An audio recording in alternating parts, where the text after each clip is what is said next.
Evacuation तहसील के साथ मिलकर, तहसील एडमिनिस्ट्रेशन का मिलकर हम लोगों ने बहुत बड़ी मात्रा में जो यहाँ के आसपास रहने वाले हैं उनको इवैक्यूएशन कर दिया गया है, शेल्टर होम प्रोवाइड कर दिया गया है और भी प्रिकॉशनरी मेजरमेंट उनको डूज एंड डोंट्स बताने की क्या कार्रवाई करनी है, ये कार्रवाई चल रही है। इवैक्यूएट तो 2 से 5 किलोमीटर तक के एरिया में जो कच्चे मकान है बहुत ज्यादा, जो सिंगल स्टोरीज है, उन्हीं को इवैक्यूएट करने के लिए बताया गया है ताकि वो ज्यादा एडवर्स इफेक्ट उन्हीं में हो सकता है क्योंकि सीशोर के पास रहते हैं वो, पानी स्टेग्नेशन भरने के चांसेस भी हैं और बारिश भी बहुत बड़ी मात्रा में हो सकती है, इसीलिए उनको 2 से 5 किलोमीटर के एरिया में बताया गया। मांडवी में हमारी एक टीम है, लेकिन कच्छ डिस्ट्रिक्ट में हमारी 4 हैं और भी टीमें आने की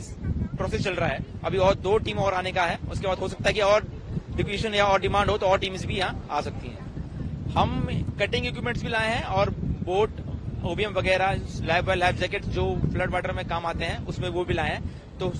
दोनों जो साइक्लोन के बाद जो मेन ड्यूटीज होती हैं फ्लड वाटर की या जो कटिंग करने की, सीएसएसआर जो कोलैप्स सिस्टम बोलते हैं, उसमें जो भी इक्विपमेंट है हमारे पास कटिंग से लेकर जनरेटर से लेकर सभी चीज प्रोवाइड हम ला रखे हैं।